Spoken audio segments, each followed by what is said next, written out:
Well, everybody. It looks like it's time to turn off your TV and cancel your Stan subscriptions because the Tars look like they're out of the Super Rugby race. Yes, it is me, beautiful big Nick H. I can't believe I can't say my name. Beautiful big Nick H. Again, twice. I'm on TV. Oh, that's right. I've got a webcam. I have ditched my anonymity, and now Julie T can see how beautiful I am.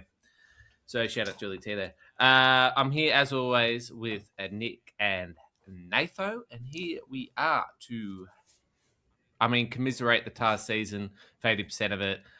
Maybe mention the other teams, and then do some shout outs. Isn't that right, Natho? So Friday, let's get stuck into it. The TAR's lost something. Yes, they did. They lost. The Brumbies or something. They lost. Yeah. They lost. What was the end score? 14-21. Got it ready. Yes, it was. It wasn't a very good game, but... Yeah, it wasn't a good game because the Brumbies were playing. But Nick, as the guy who follows the other team, I forgot their name, you get to crow about this first. Well, look, before I watch you both cope and seethe with this result, I just want to actually point out that even despite the result, it didn't really give me a lot of confidence for the rest of the season for either side. It wasn't the best game, to be honest with you. Just whether it be due to the wet conditions. I mean, Nathan, I don't know how much it was raining there on the broadcast. It looked a bit wet. You, Mr. Hartman, of course, you were there. I don't know how wet it was. I was there, baby. You were there, baby. Nathan was in his little box. Drinking beer. Leather seats. Drinking beer. It's official. Dries. AI is a hell of a thing. We should post that photo. There's a photo where a certain gentleman posted of poor Nathan having to with a bunch of beers next to him. But no, he's a consummate professional. He doesn't drink. I think no. The first thing should be the fact that you fell for that. And when yes, my I hand did. was all the way to the side. I was to be in my defense as I pointed out. This is not interesting for anyone. It is. Who has it not is. I was 3 glasses of wine down on my 4th. And so I did not notice, in fact, that Nathan's hands were through the table for whatever reason. So, yeah, AI is a... My name's Nick. I'm a lightweight. Yeah, my name's... Disgusting. No, my name's Nathan. My team's not going to make finals. Oh, poor me. So... I'm an Australian rugby... I'm a rugby Australian employee. One of my teams is still in the finals. Thank you very much. We own you guys. And don't you forget about it. Fucking bandwagoner. You fucking bandwagoner.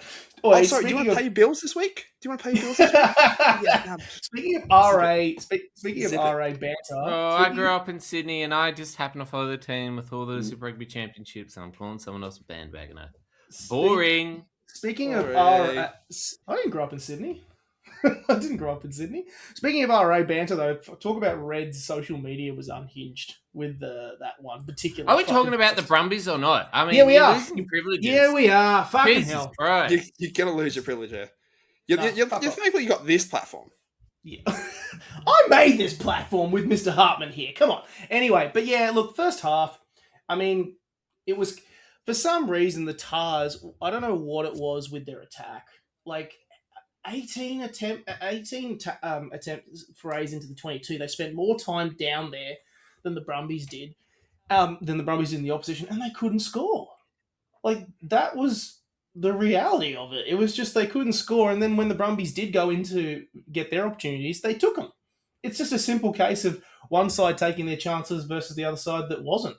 And I know that it kind of, there was a bit like, oh, what's going on with the ref here? But in the end, in the second half, when the Brumbies got absolutely hammered by the ref and had a couple of people sent to the bin and basically spent like 3/4 of the second half defending, yeah, the Tars came back, but it just wasn't enough. And so I'm kind of just looking here going, neither side exactly impressed me. I mean, it was a tense clash, but, if the Tars had won that game, would we be here going, yes, they're going to make Yes, they're in the mix to make finals, but how far are they going to get beyond that? I'm kind of feeling like that with the Brumbies right now. They've qualified. Yes, they're sitting in 5th right now, but like it's a different kettle of fish if, say, the Crusaders lose and we jump into 4th place and we actually get a home qualifying final. That gives me a little bit more hope right now. Still played out. I'd be talking to answer your question. No, I'd be talking so much shit right now. It's not funny. Like, I wouldn't be caring about finals. I'd be talking all the shit in the world. I'm too nice, aren't I? Have you been on this pod before? Yeah, I've been on this pod before. But honestly, like, that game kind of summed up the entire Tars year. Like, I've been going through the stats. In terms of attacking 22 entries, the Tars are 5th in the competition. They are 1st for that attacking 22 ending in a turnover. I think they're 9th overall in terms of points per attacking 22. So, like, it's not like this is a bad team that just can't create things. They're good at creating opportunities, but they just can't take. It was 0 from 10 or something stupid like that. It was so start bad. The game. Yeah. And then they finally put it together, and it's like, Jesus Christ, where has that been?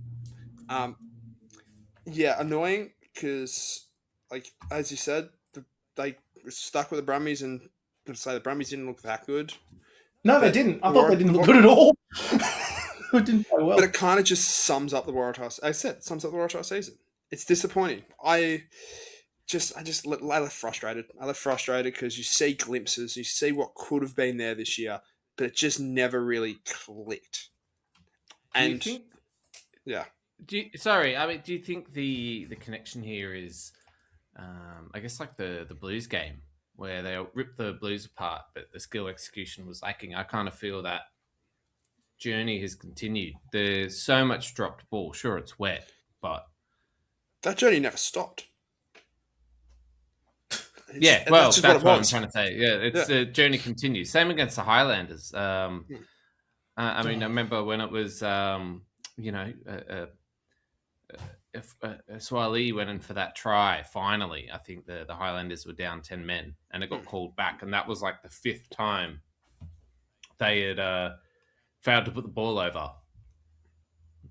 In the last 5 minutes. Yeah. I'm not sure what there is to say about this game. Tars lost Teddy Wilson early, and that hurt. Charlie Gamble got yellow carded for, I guess, a rare sight. I don't know. I mean, it made sense. It was weird how it happened because Ben O'Keefe got too excited and penalised the wrong team. So he's penalised. Yeah, he penalised the Brumbies, and then is going, Charlie Gamble off a yellow, and everyone's like, hang on a minute, what? What do you mean? Yeah. How do you copy yellow card and not the penalty? So, like, that's what I agree with the decision. I think he just went about it all wrong because it was very confusing. Tom Wright didn't look like his sharpest. I'm going against this. No, I'm gonna like, everyone's talked so much. It didn't look his sharpest. Well, if Jack Bowen doesn't pull off an amazing try saver, he sets up the first try.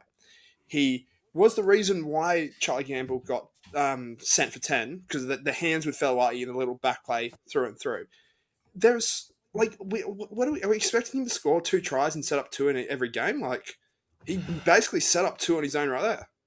No, it's because he hasn't done like a running, like he's not done that classic Tom Wright, breaking the defensive line, producing a piece of magic. Like, I think there is a good point that you kind of made, which I really noticed a little bit in the Drua game, which is I think he's working a lot better as funnily enough, working a lot better as it's going to sound so bad, as a fullback. He's like, his tactics from the back, I actually think have been very, very good. It's just that we haven't seen him break the defensive line and score a long-range try, which he seemed to just be doing for fun for the last 2 years. So I think that's why everyone's kind of saying, he's not looking quite the same as he was. I reckon that's going to change come Wallaby season because I reckon that might play into his style a little bit more. I just hope he's just not going to get injured again. That's kind of my worry, and that he's not holding himself back. That's my worry, that he's probably still a bit nervous coming back into it, but he's looking all right from a game management perspective. he looks completely fine. But again, you just kind of made my point for me then, in the sense of everyone expects him to have this unbelievable run, but he's already influenced it in the games in so many ways. Like, this is what he was doing before. He was breaking apart attacks. Sorry, breaking apart defenses and looking lethal in attack. But as you said, we're all of a sudden expecting this miracle play that players don't pull off. Like, maybe happens 5 times a year. It just so happened that Tom Wright has been one of those people in the past that has been on the back end of it. Like, I don't know. Yeah. I think people are expecting the world from somebody who's coming back from an ACL, and while he's been very good, everyone is still being like, well, what have you done lately?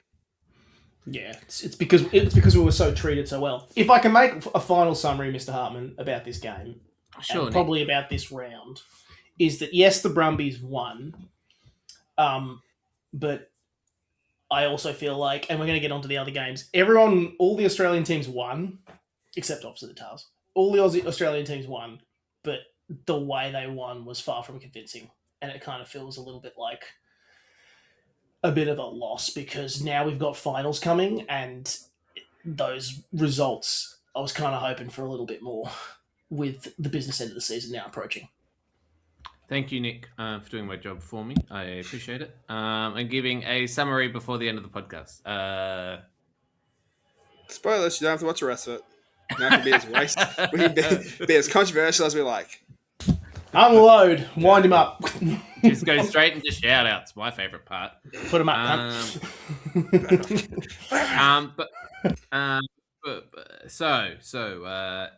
Brumbies are now on 33 points. That's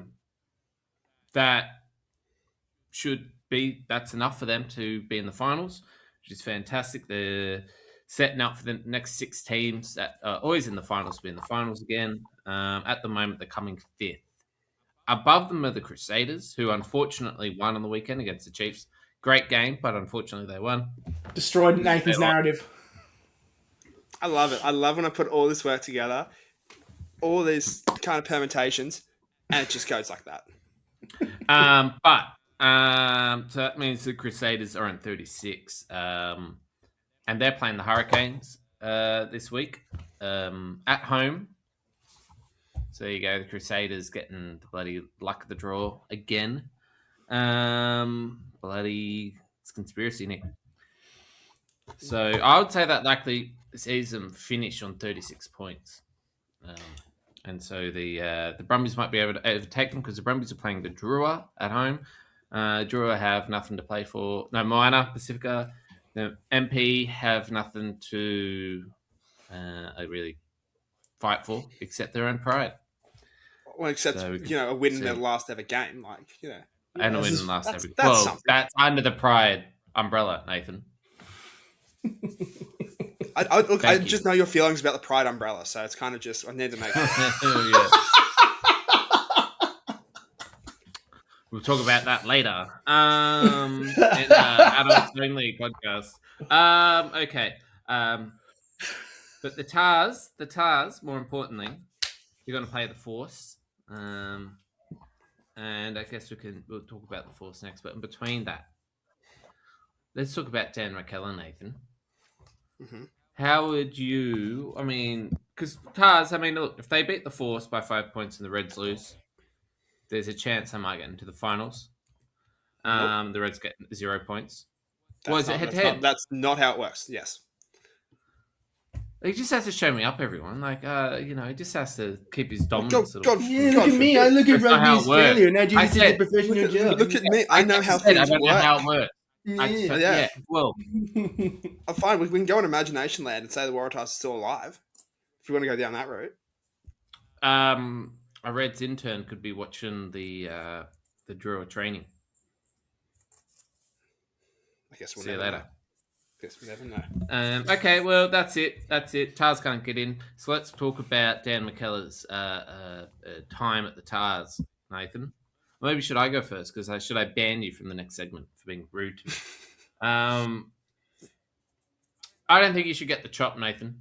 I think there's been too much turnover at the Tars. He's slowly kind of building something, and he deserves a bit more patience. I think there's probably been early on a couple of questionable decisions, but I think that's kind of settled over the season. And he's, saying that the various forwards come through, Halaholo, uh, Talataina, to get his name right, um, and many others come through. Oh, and of course, the front row, and Sid Harvey at the back.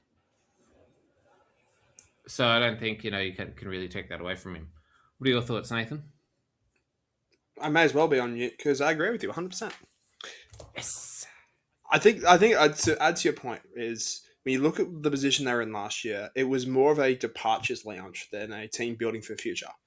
Like you had Taniel Tupou, Langy Gleeson, Rob Leota, all heading overseas.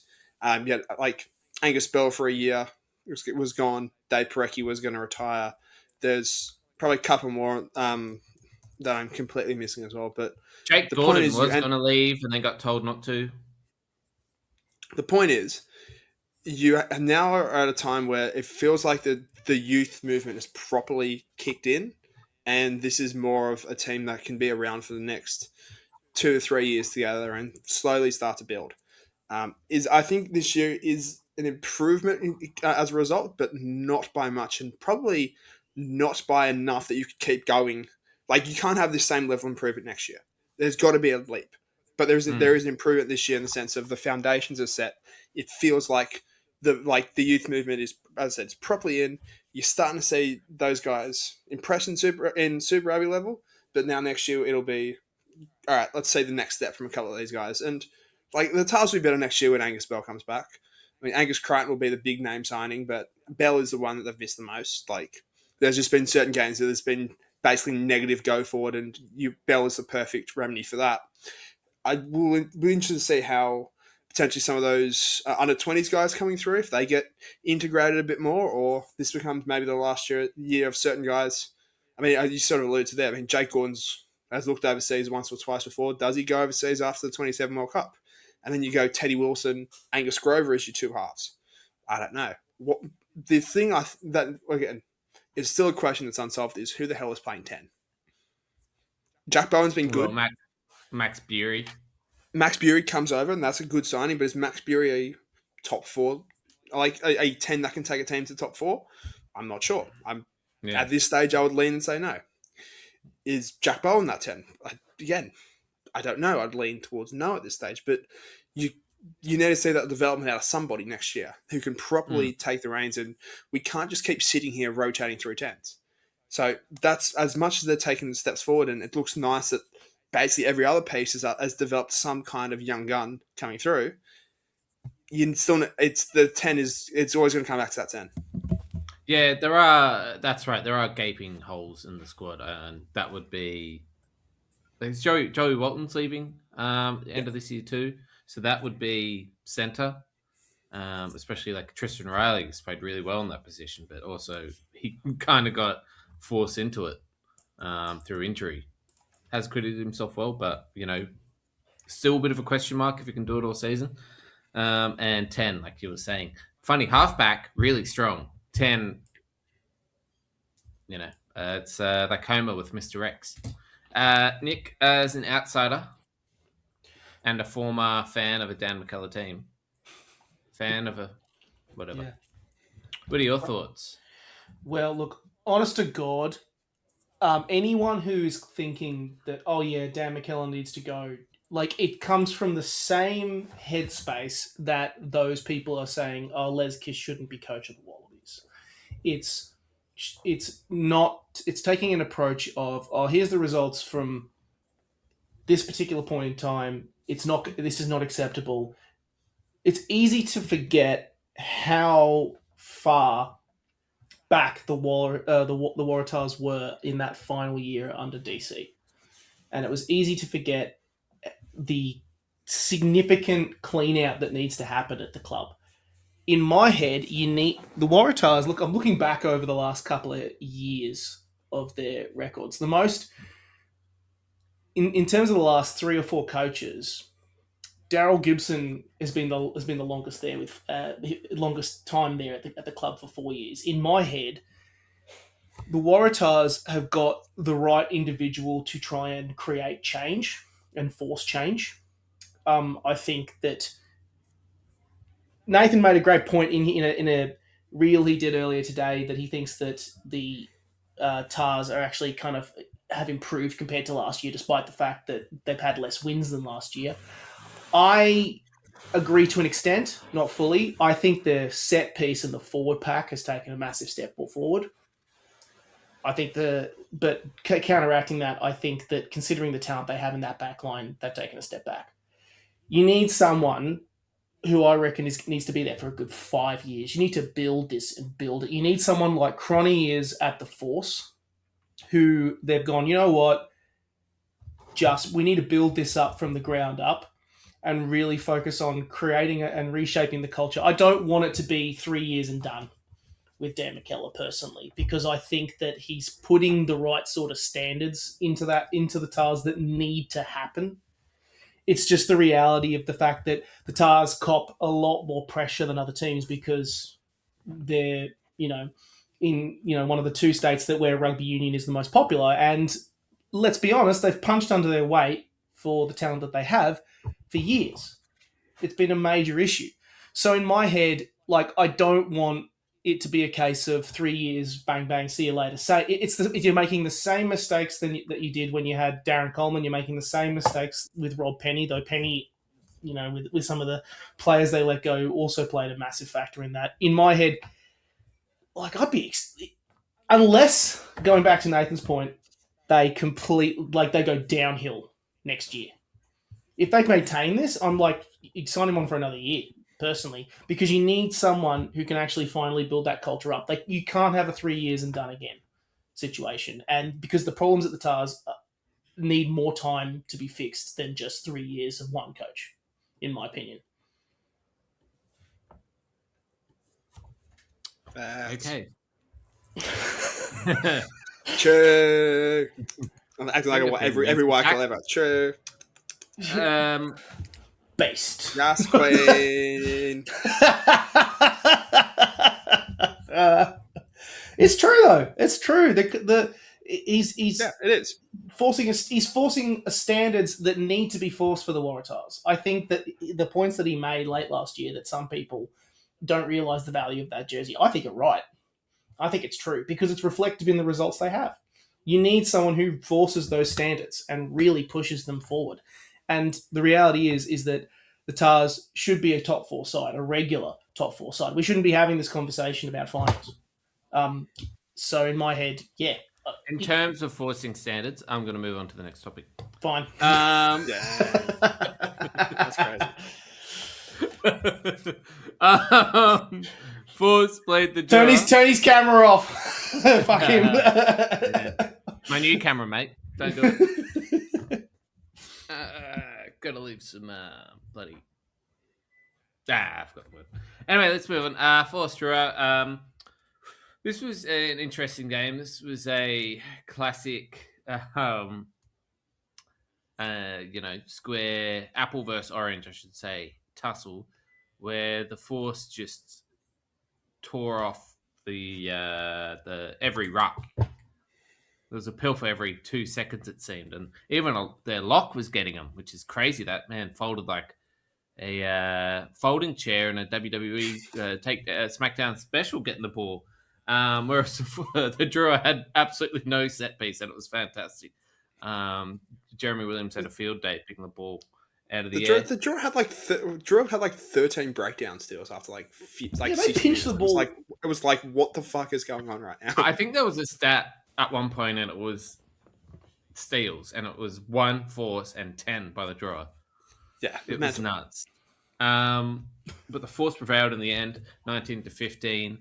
As Nick would like to point out, soonish, to a forward pass, which he shared on our Instagram, which is at the drop kickoff. Shout out, baby. But you know what, Nick? I'll send this back over to you.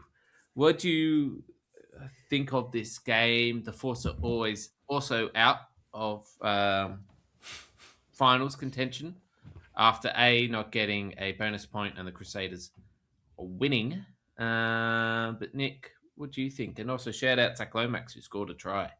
Yeah, Lomax watch was pretty good, though it Was felt on. like he was in a different time zone when he caught the ball. And he started counter rucking. Yeah, he did a great counter ruck. Like Yeah. nearly put Isaac Finsley-Iwasa on his back. It was a great counter ruck. I was like, is the boys learning the skills of counter rucking and rucking? He's learning. He's getting good. So a good segment of Lomax watch for this week. But yeah, Force won, and yet I am sad because they just like it's the Left fact their is run way too late. yeah, they left the run way too late. Again, I mean, feel like I've said it so many times. They fucked it with the Tour of New Zealand not getting that win against the High Islanders. We'd be having a different conversation. To have to get a bonus point against the Drua, who I would also like to point out, I think have been, they're probably kind of going, you know what, we've got nothing to play for, and a Fijian side that can throw the ball around is a very, very dangerous prospect. So I kind of just thought when the game was over, I was like, the Force are going to win this. It feels like they've got the better discipline of the two sides when it came to actually holding the ball. Even Fijians have the worst discipline in the world. It's crazy. That's their Achilles heel. For the Australians, it's catching high balls. But yeah, one of the Fijian Drua got sin bin for, I don't know. Knockdown, yeah. Yeah, knocking the ball down on the ruck. When there was, the ball was nowhere. The Force were in the middle of the field. There was no danger. When you have to, they're on the back foot, and it was a bit upset. Yeah, when you have to score a winning bonus point over the Drua, like I thought, you're pushing it. You're making it hard for yourselves, but it's not impossible. When the Drua started pinching balls from the ruck, left, right, and center, I thought even if they win it, that's it. That's it. And yeah, they got on top of them in the scrum, and but I also thought that the Force didn't play very well either. I think it was a scrappy game, and it was a shame. It was a shame that they couldn't produce those points because they're due for a finals run, and here we are again. I've got a stat for you. I just looked this up. If you're watching, you would have seen my eyes dart. I was looking this up. Of the last 7 games, so going back to the Reds game, how many times the Reds game in Brisbane? So last 7 games, how many games have the Force won net? I recall all but 1. 5. So they lost to Fiji and lost to the Brumbies. Yeah. Before that, they won 1 game. Yeah. Which was against Moana Pacifica. So that it just shows. Look, if they beat the Tars, that would be 6 and 8, and they miss out in finals. So disappointing. And now they've got an off season that lasts until February next year, except for like Super AU. But at the moment, that's not I guess it's a robust competition.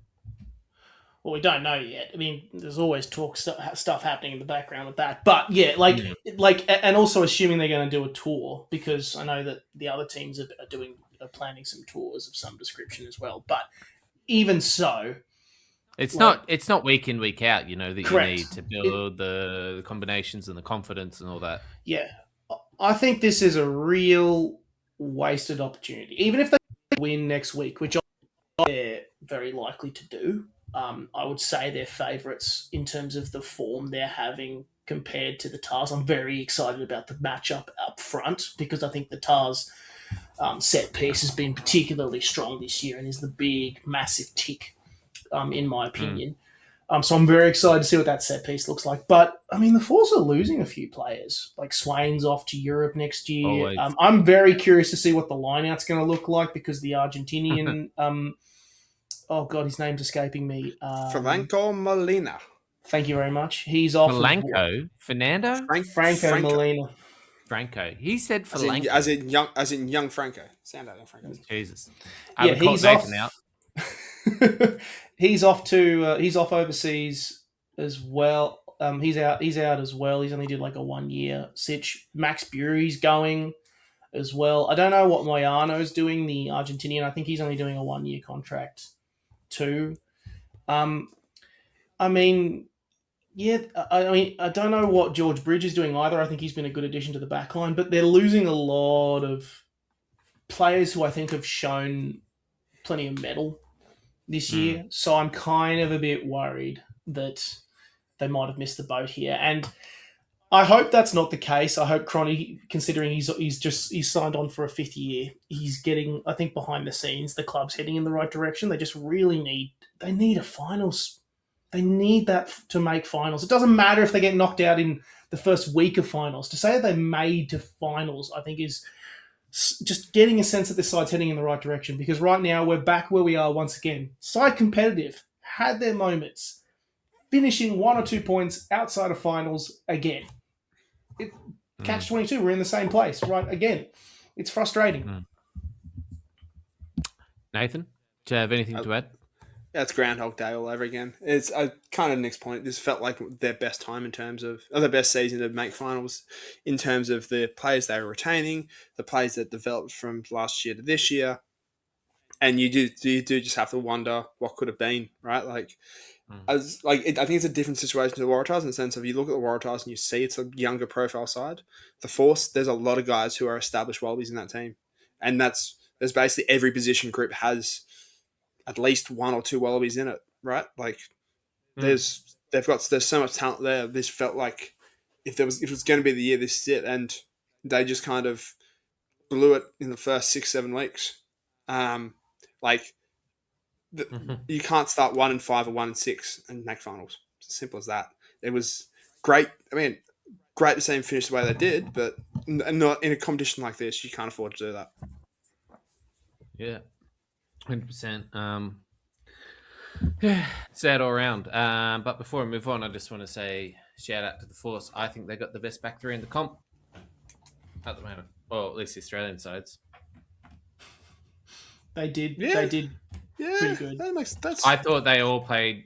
They were quite a level above the team, I thought, in the weekend. Yeah.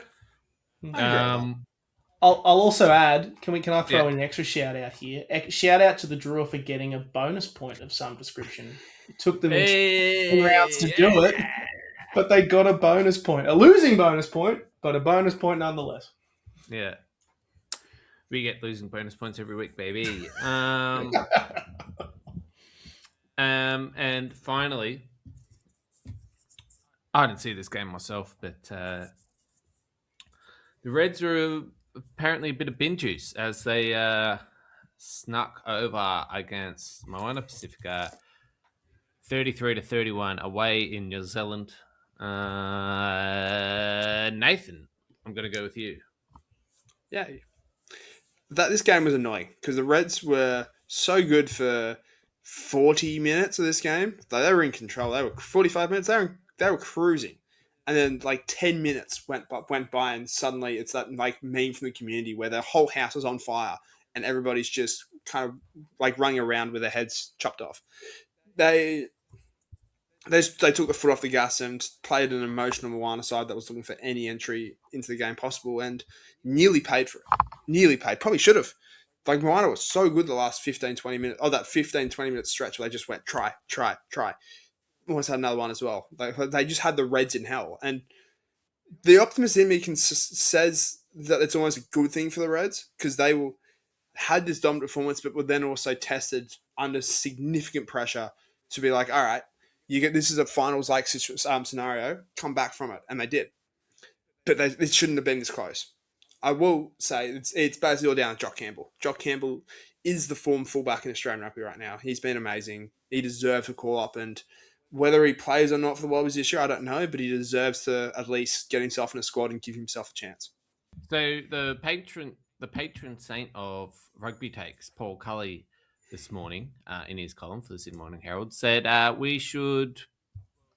Campbell should be picked in the Wallaby in the gold 15. Would you say that, Nathan? You say he deserves to be picked, but would you pick him? I'd still go Tom Wright. I think that there's more quality in Tom Wright. Like Jock Campbell deserves a spot, and potentially if if Tom Wright was to go down, I think Jock's your next man up. I'm still not a fan of moving Max Jorgensen yet.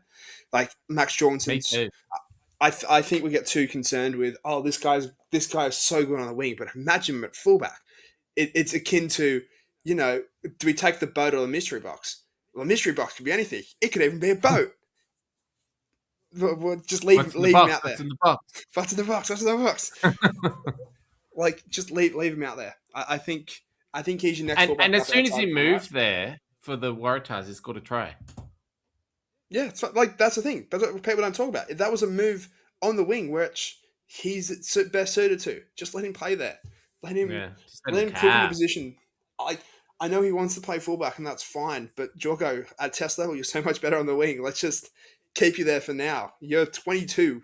You can play fullback when you're, 24, 25. But right now, you're better in the wing. Nick, do you have anything to say about the Reds? I will say, yes to Jock Campbell at least being in the extended squad. I mean, God, he definitely should be in the mix there. I think he also plays in a particular way where I think it might be a bit more complimentary to have him in there versus someone like a Tom Wright. So I think there is contention for him to be in that squad. I only caught the second half of this game, so I only caught the part where shit went downhill rapidly. I do think that it was clearly a very hostile environment that they went into because Moana really had their tails up. There was a lot of emotion behind that game, and the side really led into that. And it came from a situation of we're miles behind to, oh my God, we've come back into this game and we can win this.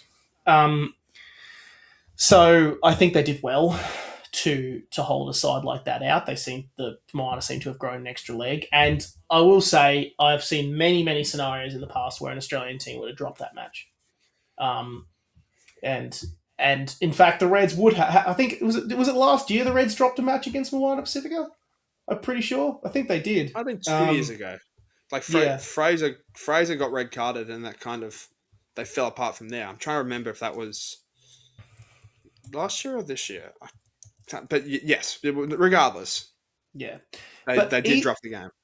Either way, at the same time, though, I'm like, but Moana Pacifica have not been playing well this year. Maybe they saved all of their results, apart from what they've saved it for 2 weekends where they've played pretty well this year, which is when they beat Fiji and when they nearly beat the Reds here. Like every other weekend, they've been getting 50 odd put on them or 40 odd put on them by all the Kiwi sides. It definitely makes me think that the fact that the Kiwi sides get to play Moana Pacifica so often, it's like if they're picking on they get to pick on two sides. They get to pick on the Highlanders and the Kiwis. No wonder, and Moana Pacifica. No wonder they're in the top four because they get to play them more often. But yeah, yes, they got the win.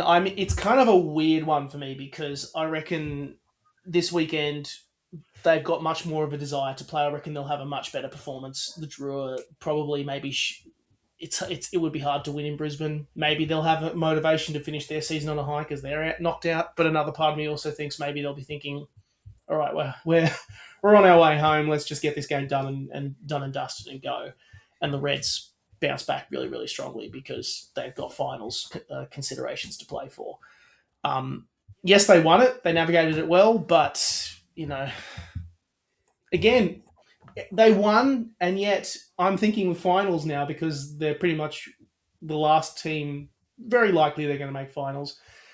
And if they stay where they are, they're going to have to go and play the Canes in Wellington. If they produce a performance like that, they're going to get their asses handed to them. So it's like, yay? I don't think so. I don't know. Yay? More prep time for the rugby championship, Nathan. That's it. We start thinking, this is 4-day chess. See, these Kiwis, all they're doing is just beating each other up. So they're going to get more tired by the time July rolls around. Then they've got the tour to South Africa. Like, by the time it gets to October, they're going to be wrecked. Yeah. This is all part of the game plan. October 17th. They're going to be fucked. So as we said before, final round of Super. Can't quite recall who has the weekend off. It is Landers. the Landers. Mate. They're done. The Highlanders. Yeah, that's right. They're So it looks like. Oh, I did not check the top of the table. Canes. How could I? Canes are on top. Canes, then Daylight, then Chiefs. Right. They've won like their last 4 rounds. They've won with bonus point wins. By the way, the Canes are on fire. Like they're looking The so Canes good. have 11 wins and 11 bonus points. It's disgusting. How many? That's crazy. Sorry, I just want to check the table.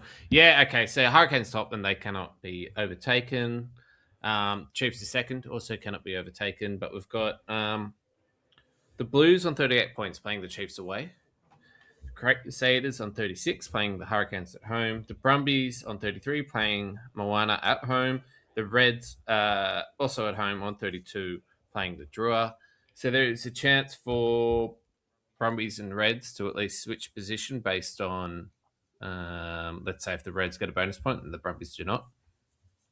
Or if the Crusaders lose, which is likely, they could also swap with them, which would be fantastic. And then the other game, of course, is the Force vs. Tars. So a little bit to play for, but let's do a quick round of predictions. Next favourite game. Nick, you can go first. Blues or Chiefs? I'm going to say Chiefs or Blues. Okay, yeah. I'm going to say Chiefs are going to get up. And I actually also think they'll be up for a big game because they'll be pissed off about last week as well. I kind of feel like the Blues have been...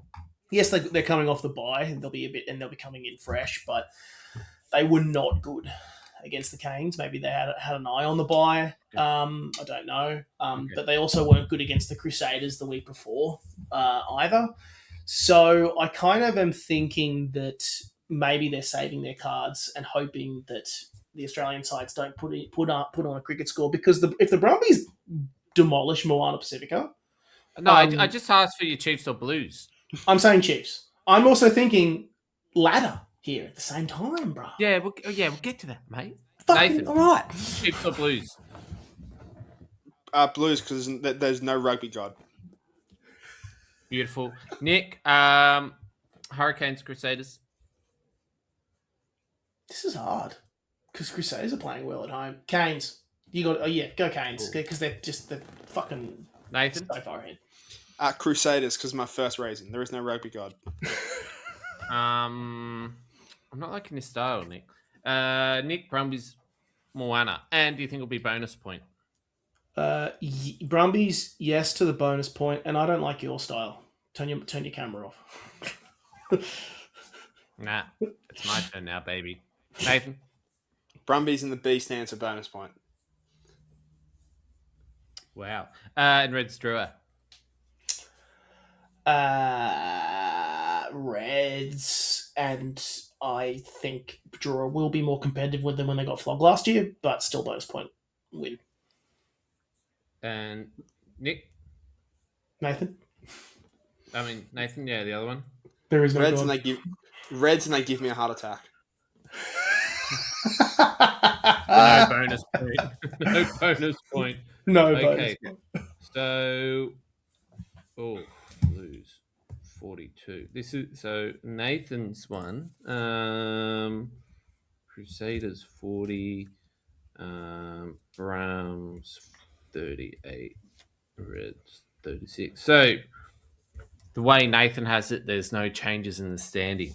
Nick, the way you have it, Blues 38, Crew 36, Brumbies 38, Reds 37. Wow. So the way you have it, Nick, Blues on 38, Brumbies on 38. Now, Nathan, who seems to know everything, if the Brumbies get a bonus point and they're in 38, how would the table change? The table would change. If you want to know how would the Brumbies leap the Blues, it would be then go to for and against. The difference right now is 38. Okay. Could happen. If they get the bonus point, could happen.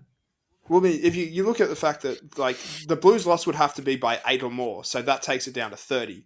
and you get a bonus point win, you need at least 3 more tries. So that's like 15. So somewhere in between, you can easily make up the other 15 points. It's simple math. Yeah, the 8. I like that. Yes, it is simple maths. And then the Reds on 37. So the Crusaders would be 6th, which would mean, and I like Nick's version better because you believe in the rugby gods. Would be first semi would be, and you'd have to remind me again here, Nathan, how the semis work. Is it 3 versus 6, and then go into semis with 1 and 2? It is 1v6, 2v5, and 3v4. Winners go through, and it's and top your 14. highest loser goes through. Right. Okay. Cool. So that would be Hurricanes. So Nick's thing would be Hurricanes versus Crusaders, which would be crazy to have playing the same team twice in 2 weeks. That happened. Chiefs versus Reds. Revenge of the TMO. We'll call that one. Blues versus, and then it'll be Blues versus Brumbies. Feels right. I feel like whenever those teams have played each other in the last 4 or 5 years since Super Rugby Pacific has started, it's always been those teams playing each other. The Chiefs have knocked out the Reds multiple times. The only difference is this time is that Brumbies aren't knocking out the Hurricanes to get to semis because the Hurricanes are just on another level right now. They are. So, yeah. If the Brumbies get knocked out, it'll be Blues. It would be the Blues to do it, even though they'd make semis if they're top 4. So, who knows? Yeah, very exciting. Okay. I think that's all we have for the main segment of the pod. I guess the only thing we've got left, boys, is shout outs. And I want to shout out the Waratahs front row because on the weekend it was 2 juniors in their first season of rugby, or maybe second technically. I'm not sure if they played a game last year, versus the man with the most caps in Super Rugby, James Slipper, and Alan Alato. I don't know how high he is, but it was a bit of a bloodbath. But good on them because they didn't quit. That's all we got. They didn't quit. They didn't die. They didn't quit. That was bad. We didn't lose because of the front rowers. No. But scrums were a bit difficult. Nick, do you have any shout outs? I have 2 shout outs. Firstly, I'd like to shout out the Greedy Nicholas. Brumbies. Greedy Nicholas. For beating the Waratahs. I'm going to disallow it. You can't shout out. Nah, shouting them out. Shut up. You fucking lost. As bloody Paul Keating said, you're going to sit right there and you're going to cop it, you little shit. The Brumbies. Nick's hitting on me again, Nathan. Just kiss already. He's dirty talking. And second of all, I would like to shout out a wonderful fan of the pod, Brumbies Battler, who shot us a nice message on Instagram. And Mr. Hartman responded and said Nick Wasiliev would promise to shout you out on the pod. So here I am. Hello, Brumbies Battler. Lovely to see you. Fuck. I was blind when I sent that. I remember it now. So I'm shouting out on your behalf. Hey, Brumbies Battler, hope you are doing well, and thank you for following us on the Instagram. #shoutout_Instagram. Shout out Brumbies Battler. Is he also Brumbies boy on Twitter, or these 2 little Brumbies? I don't know. If you shoot us a message, mate, if you are Brumbies boy on Twitter, shout out. Please let us know. If you're 2 separate people, that's okay as well. You're supporting. And isn't it funny? Isn't it interesting, Nathan? But there's Brumbies boy and Brumbies Battler, and the Waratahs have Waratah Jesus. Yeah, it says everything really right there. Yeah, everything. Any shout outs to you, Nathan? More? I will shout out a couple of Australians in Europe. Several, actually. Okay. Shout out Adam Coleman, Lockie Swinton, both helped Bordeaux take out the Champions Cup over the weekend against Leinster. I think it was cool, mate. I think Swinton replaced Coleman in the team. It's like 45 minutes into the game, came on, did a job, got the win. And earlier in the week, it was Tom Banks and Jordan Uesi getting Montpellier to the Challenge Cup over Angus Bell's Ulster. So Australia, if you want a European Cup, just get a couple of Aussies in your team. It's really that simple. And thank God Angus Bell gets to come home injury free now. So, result. Yay! We got that. There is a rugby god. There is rugby god. Trying to convince Ulster to not succeed. Cool. Well, I mean, that's it. What another great pod. And fancy us being in on time, Nick. So when you edit to this, it won't be too much work at all. Except maybe opening exchange when you asked how the Brumbies went and you're talking about the Reds about 2 minutes later. Anyway, remember that, Nathan? I do remember that. Yeah. I was just trying to be nice because we're going to finals and you're not. And you know what? I punch people in the mouth for that. Shout out Bob Cutter. Shout out Bob Cutter. Yeah. True. What a hero. All right, everyone. Thank you for listening, especially you, Brumbies Battler. Shout out Brumbies Battler. And shout out Apolosi, Ranawai, the Wallabies, Waratahs Pro. Maybe Wallabies soon. Who knows? Who also follows us on the Dropped Kickoff. He's one of our 85 followers. If you like Instagram, if you like rugby, please follow us and boost that little follower count. Thank you, Nick. Thank you, Nathan. Most of all, thank you for listening.